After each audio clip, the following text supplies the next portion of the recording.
Baseball fans, we're back. We're here a lot later than usual. I still wanted to get an MLB daily rundown today.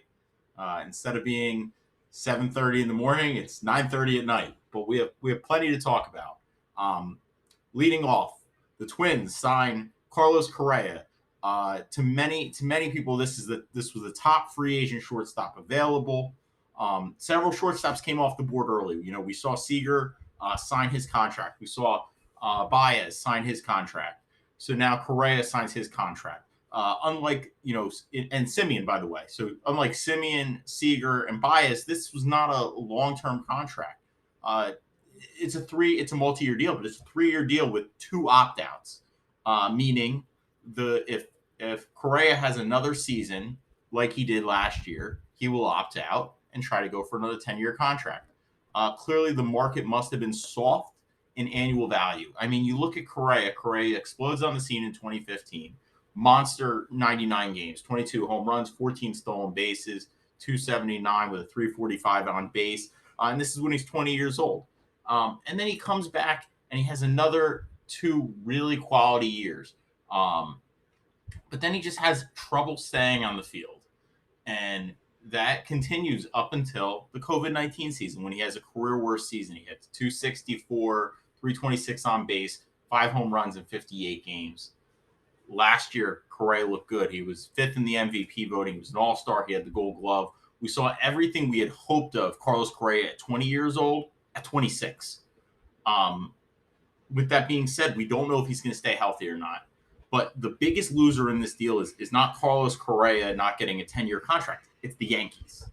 I actually commended the Yankees for the Donaldson deal because I didn't want to see them put long-term commitments to really block their young middle infield talent. And that's what I thought Correa would have been doing had he gotten a 7 or 10-year deal. The fact that Correa was out there in a variety of a contract that would have allowed the Yankees to have this guy for 1, 2, or 3 years is just it looks like the Twins swindled them. It looked like, when the Twins made the Garver deal, I said it makes sense. They Ryan Jeffer, they want to get Ryan Jeffers in. He's a good defensive catcher. He needs consistent at bats, maybe able to more home runs. And they got Falafa back, and I thought Falafa was a nice piece. Then they moved Falafa and Donaldson to the Yankees. Well, they're clearly shedding some salary, but maybe they're in rebuilding, maybe not. No, they're going for it. And I mean, you know what? Look, in between that, they got Sonny Gray for Chase Petty, their first pick overall in last year's draft, a New Jersey, and who throws 102. They're clearly going for it. And look, other than the White Sox, all of these teams are about 2 or 3 years away. And I would say 3 of them have significantly better systems than the Twins. So I applaud the Twins, and I applauded the Yankees a couple days ago, but Yankee fans and Yankee management must feel pretty stupid that they weren't able to have this conversation with Carlos Correa, and he's now going to Minneapolis. Next up, Phillies to sign Nick Castellanos. Castellanos gets a deal similar to the J.D. Martinez deal the Red Sox gave to J.D. Martinez several years back. Similar skill set. What I don't love about Castellanos is we never saw the skill set that he showed last year until last year at 29. And it's all in the bat. And it's all in the bat hitting 300. The problem with Castellanos in the past had been he'd always have an above-average hit tool. But when you factored in the walks and the amount of home runs and the lack of defense, it was good, but it was not excellent. Last year, everything ticked up. He walked more. He even struck out a little more. He hit more home runs, and he was an all-star. I mean, he was an MVP candidate type hitter. I don't think this was a good fit for the Phillies. Clearly, the Phillies are pushing. They feel their time is now. They feel their time is now with Bryce Harper and JT Realmuto under strong long-term contracts. With Schwarber and Hoskins already on the roster, you have 3 guys effectively who should be playing DH. None of them should really be in the field. Hoskins is an okay first baseman. Granted, we have a universal DH now, but I'm the kind of general manager, not that I am employed to be a general manager, but I would want flexibility. I really do not want to have 2 players with long-term contracts that really should be playing DH because one of them will have to pay the outfield on a consistent basis. And, you know, if I'm the Phillies, I want to make sure that I'm putting a decent outfield out there. That's critical. So I don't know if I'd want either of these guys to be on my outfield on a daily basis. So I don't commend the Phillies for this move. It seems a little boneheaded. It seems short-sighted. They're clearly going for it. I get that. But no, I don't approve. Seiya Suzuki goes to the Cubs. It's a reasonable contract for a guy that has shown his abilities. Suzuki in Japan has shown two things. He can hit for a lot of power, and he walks as often as he strikes out. Several years before, he had shown some speed. He looked more like a five-tool player. Last year, there was clearly more of a focus on power. He still stole 9 bases, but I don't know if that's going to translate necessarily to the major leagues. Regardless, the Cubs are in this weird thing where they moved several of their longtime veterans and declined to re-sign them. They have a okay farm system overall, and they have an okay major league club, but they're still adding competitively. I mean, they added Stroman, who was not a short-term piece, and they added him to a contract where he could only be there for a year. It has an opt-out after 1 year. So clearly the Cubs are seeing weakness in the division. They're seeing a Milwaukee Brewers team with exceptional pitching that lacks consistent offense. They're seeing a Cardinals team that seems to be a good team, but they're not exceptional. They're a really good team. So the Cubs clearly see a window, but Suzuki is also a longer-term piece. He's in his late 20s. He's a good outfielder. He's shown exceptional power. This could be the kind of piece where 3 years down the line, when everything's right, when Brendan Davis is hitting well, somehow Braylon Marquez gets on the mound, and some other pieces come together. Nick Madrigal cements himself at second base. Maybe this deal will make a lot of sense.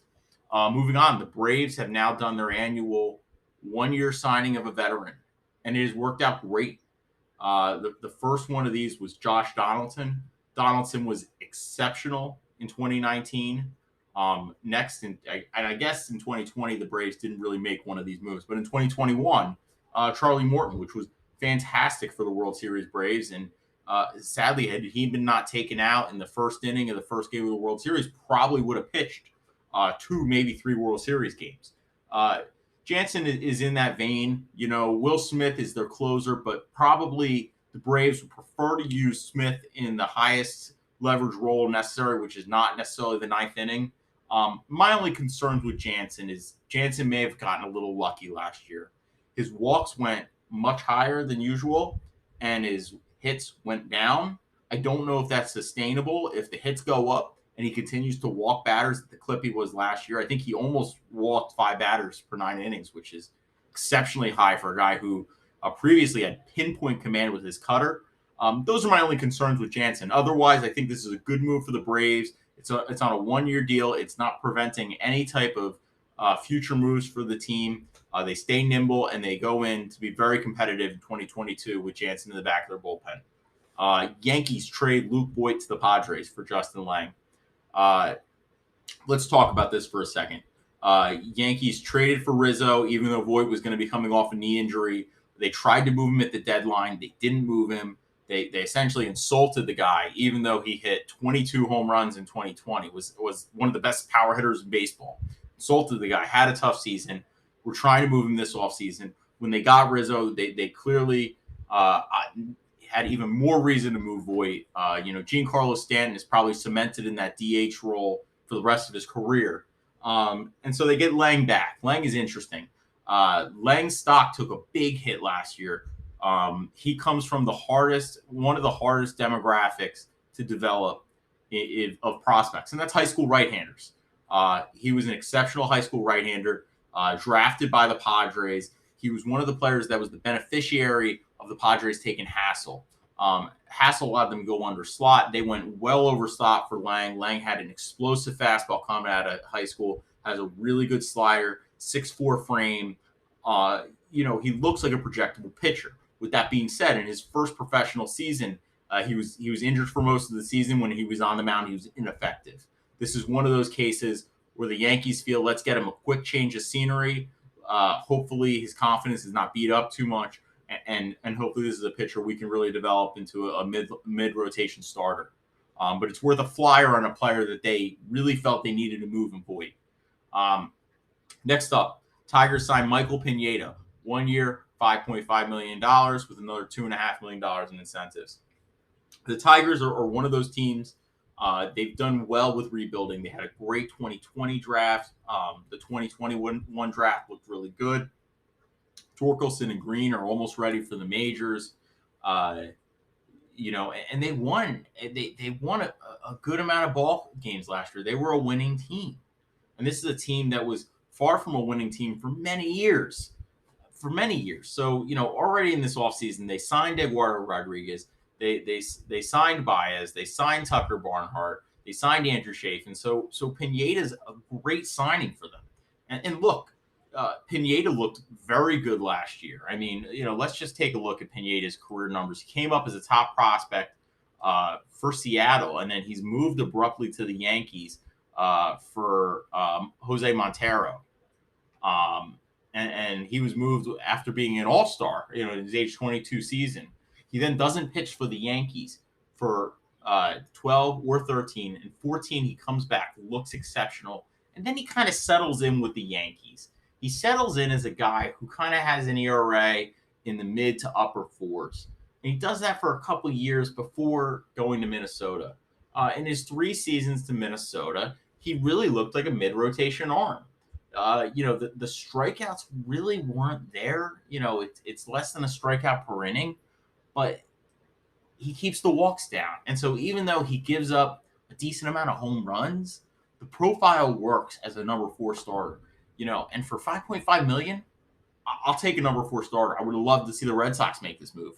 Pineda is a nice piece. Contrast that with the Cubs signing Drew Smyly to a 1 year, $5.25 million contract. Smyly has never been effective in the major leagues for more than 13 starts at a time, and that was with the Tampa Bay. So the Tigers look really smart here. So before we close, we're closing in on 13 minutes here. The last move I just want to talk about is that the Marlins signed Jorge Soler. The Marlins, like the Brewers, have shown a great ability to develop pitchers. That same ability has not lent itself well to offense. And so the Marlins once again are forced to go outside their organization to find an offensive hitter that they can plug into their lineup and help them meaningfully score runs. With Soler, you have a high variance player. It's a 3-year, $36 million contract with 2 opt-outs. Soler has only shown 2 versions of himself in the major leagues. The one that can slug nearly 50 home runs and lead the league in home runs, and the one that looks like he shouldn't be in the major leagues. Luckily for the Braves, when they acquired him from Kansas City, he was an exceptional version. The Marlins are hoping to get that. With the DH, this move works. He's a bigger guy. He can play outfield still, but you kind of want him to play DH. So everybody, thank you for joining me for the rundown. Just a quick recap. The Twins made a brilliant move signing Correa, but leaves the Yankees looking short-sighted at best, or just off their game. Castellanos to the Phillies, just another bad defender added into their lineup. The Cubs signed Suzuki. It's clear the Cubs are considering competing, even though it seemed like they were going into full-blown rebuild. The Braves add another quality piece with Jansen to the back of their bullpen. Braves are getting ready to hopefully try to repeat in 2022. Yankees trade Luke Voit for Justin Langue to the Padres. Langue, a very I lost all my words at once on Langue. He's a high upside right-hander who has a very low floor. Pineda signs with the Tigers, 1 year, $5.5 million contract. Smyly to the Cubs for 1 year, $5.25 million. Part of that is included as a 2023 mutual option that is almost always declined. And then the Marlins to sign Jorge Soler to a 3-year, $36 million contract. with two opt-outs. And, this is to go with their earlier signing of Azavel Garcia. So, the Marlins are truly trying to compete, even though they really have not shown an ability to develop hitting. So they're going outside their organization, spending a little money. Big day on the rundown. Usually I see you guys with my coffee, but tonight it's with my tea. So thank you so much, and I'll see everybody tomorrow.